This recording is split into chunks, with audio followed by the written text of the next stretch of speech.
ဖုန်းနဲ့ video editing ကိုစလေ့လာဖို့အတွက်အလွယ်ကူဆုံးနဲ့တင်ရ use ဆုံးဖြစ်တဲ့ CapCut ကိုကျွန်တော်တို့ပထမဆုံး download လုပ်ပါမယ်ဆိုလို့ရှိရင်ကျွန်တော် Play Store ထဲဝင်လိုက်မယ်အဲ user အတွက်ကကြတော့ကျွန်တော်တို့ Apple Store ထဲမှာဝင် download ရပါတယ်အထက်ရောက်ပြီဆိုလို့ရှိရင်ကျွန်တော်တို့ CapCut ကိုနှိပ်ပြီးတော့install ကိုနှိပ်လိုက်ပါမယ် install တင်နေမှာမလို့ခဏလေးစောင့်လိုက်ပါမယ်ခင်ဗျာဟုတ်ကဲ့ CapCut video editing software ကျွန်တော်တို့ download ပြီဆိုလို့ရှိရင်ဒီ CapCut ထဲကိုကျွန်တော်တို့ဝင်လိုက်မယ်ခင်ဗျာ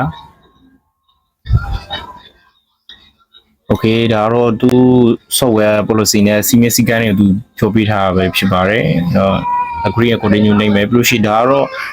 သူစစ်တမ်းပြန်ကောင်းတဲ့သဘောပေါ့နော်သူ software ဟိုဘာအတွက်သုံးပါလဲပါညာပေါ့နော်ကျွန်တော်တို့ personal user ပဲယူလိုက်မယ်ကျန်တဲ့ဟာတော့မိတ်ဆွေတို့အဆင်ပြေတဲ့ဟာထည့်လို့ရပါတယ်ဒီ personal use ပဲပေါ့နော်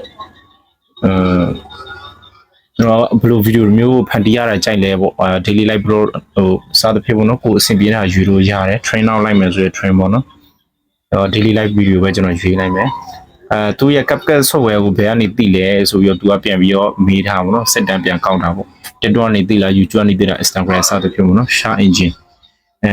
အဆင်ပြေတာထည့်လိုက်လို့ရတယ် okay အဲ့ဆိုလို့ရှိရင်တော့ဒါကျွန်တော်တို့ဒီ video editing software CapCut software ထဲဟိုရောက်ဒါနဲ့ဒီ new project တို့ဘာလို့တွေ့ရမှာပဲဖြစ်ပါတယ်ကျန်တဲ့ဟာတွေကိုအာရုံမစိုက်သေးနဲ့လောဆယ်ကျွန်တော်လိုအပ်တဲ့ဟာလေးပဲကျွန်တော်ပြောပြပေးမယ်ဆိုတော့new project တွေကိုကျွန်တော်တို့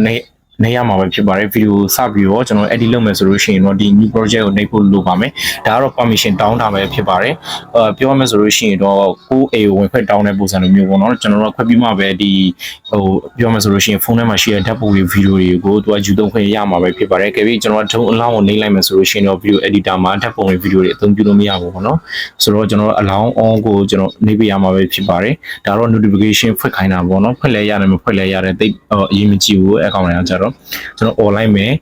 အလောင်းနှိပ်လိုက်မယ် okay ဒါတော့ video ပုံမယ်ချက်ပူပုံမယ်အခုကကျတော့ကျွန်တော် video ဘိုင်းကိုပြောပြပေးမှာပဲဖြစ်တဲ့အတွက်ကျွန်တော် video ထဲမှာရှိတဲ့ဟို edit လုပ်ချင်တဲ့ video တွေကိုဖြန့်ညက်ကတ်လုပ်မလားဒါမှမဟုတ်စာနဲ့ထုံးလားနောက်ခံအတန်ပြောင်းလားအဲ့လိုမျိုးစိုက်တဲ့ဟာ edit လုပ်ဖို့အတွက် video လေးကိုရွေးချယ်ရမှာပဲဖြစ်ပါတယ်အဲ့ဆိုတော့ကျွန်တော် phone gallery ထဲမှာရှိတဲ့video လေးတွေပေါ့နော်နှစ်ခုသုံးခုအဆင်ပြေတဲ့ဟာကိုကျွန်တော် edit လုပ်လို့ရတယ်ဆိုတော့ကျွန်တော်မတူအောင် video လေးကိုမတူအောင်ရွေးပေးလိုက်မယ်ဒါအကင်ထားတဲ့ video လေးပေါ့နော် okay ဒါအစမ်းပြီးလို့ရှိရင်ဒါကိုနှိပ်လို့ရတယ် video ရွေးပြီးဆိုလို့ရှိရင်ကျွန်တော်ကိုနှိပ်ပြရမှာပဲဖြစ်ပါတယ် okay ဒါတော့ application ခုမှအသက်ဆိုတော့သူက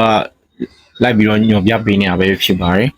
ဆိုတော့ဒါလုံးဝကျွန်တော်တို့ editor ထဲရောက်သွားပြီပြောမယ်ဆိုလို့ရှိရင်တော့video တစ်ပုံလုံးကျွန်တော်ပြင်ဆင်ဖို့အတွက်ပေါ့နော်ဒီ CapCut software ထဲကိုအကြံပြအဖြစ်ရောက်သွားပြီဒါခုနဒီအပေါ်ဆွဲကြည့်မယ်ဆိုလို့ရှိရင်ဒီဘာလို့ဆွဲကြည့်မယ်ဆိုလို့ရှိရင်ခုနကျွန်တော်ထည့်ထားတဲ့ video နှစ်ပုတ်ရပြီပေါ့နော်ဆိုတော့ပထမအနေနဲ့ကျွန်တော်ဒီ video လေးကိုပဲကျွန်တော်ပြန်ပြီးရှင်းပြပေးမယ်ဒါကိုထောက်ကြည့်မယ်ဆိုလို့ရှိရင်ဒါပထမ video ဒါကဒုတိယ video ပေါ့နော်ကျွန်တော် edit လုပ်မဲ့ video ပေါ့ဒါ indie ဆိုတဲ့ဟာကျွန်တော် video အဆုံးမှာတချို့ဆိုလို့ရှိရင်သူတို့ရဲ့ site ကြော်ညာတွေထည့်တာမျိုးအပိတ်ပေါ့နော် video အပိတ်ကိုကျွန်တော်မလိုချင်ဘူးဆိုလို့ရှိရင် delete ကိုနှိပ်လို့ရတယ်ဒါတော့သူတို့ CapCut software ကြော်ညာပေါ့နော်ကျွန်တော်မလိုချင်ဘူးဆိုလို့ရှိရင်အဲ့ဒါကိုထောက်လိုက်ထောက်ပြီးလို့ရှိရင်ဒီအောက်မှာအမိုက်ပုံနဲ့ delete ဆိုတာရှိပါတယ်ဒီ delete ကိုနှိပ်လိုက်ရုံပါပဲ okay ဒါတော့ပထမဆုံး tutorial ဖြစ်တဲ့ video မှာကျွန်တော်နောက်တစ်ခုအနေနဲ့ထပ်ပြီးပြောပြပေးပါမယ် AI Ultra HD ဆိုတာကြီးကိုကျွန်တော်နှိပ်ပေးရမှာဖြစ်ပါတယ်ဒါကကျွန်တော်တို့ video တစ်ပုတ်လုံးမှာ resolution ဘယ်လောက်နဲ့ထုတ်မယ်ဆိုတော့အကြီးကြီးဆုံးအပိုင်းထဲတစ်ခုဖြစ်ပါတယ်အဲ့တော့ပထမအစုံအနေနဲ့ AI Ultra HD ကိုခဏမိထားလိုက်ပါဒါတော့တိတ်တော့အရင်မကြည့်ဘူးနောက်ပိုင်းမိတ်ဆွေတို့လိုအပ်လို့ရှိရင်အသုံးပြုလို့ရတယ်ကျွန်တော် resolution ကိုရှင်းပြပေးပါမယ်ဒါတော့အကျန်းအဖြစ်ပေါ့နော် resolution ကနန်းနည်းမယ်ဆိုလို့ရှိရင်တော့ပုံဝါမယ်ပေါ့နော်ရုပ်ထွက်ဝါမယ် resolution မြင့်မယ်ဆိုလို့ရှိရင်ရုပ်ထွက်ပိုပြီးကြည့်မယ်အဲ့မှာကျွန်တော်နောက်ပိုင်းဒီ social media မှာသုံးတဲ့ resolution ကကြတော့920 pixel အနည်းဆုံးသုံးပါတယ်480ဆိုရင်အရင်ဝါပါလိမ့်မယ်စာရီဆိုလို့ရှိရင်တော့မကြည့်ဘဲနဲ့ဖတ်ရတာအဆင်မပြေဖြစ်မှာရုပ်ထွက်တွေဝါမယ်ဗျဒီ480 pixel က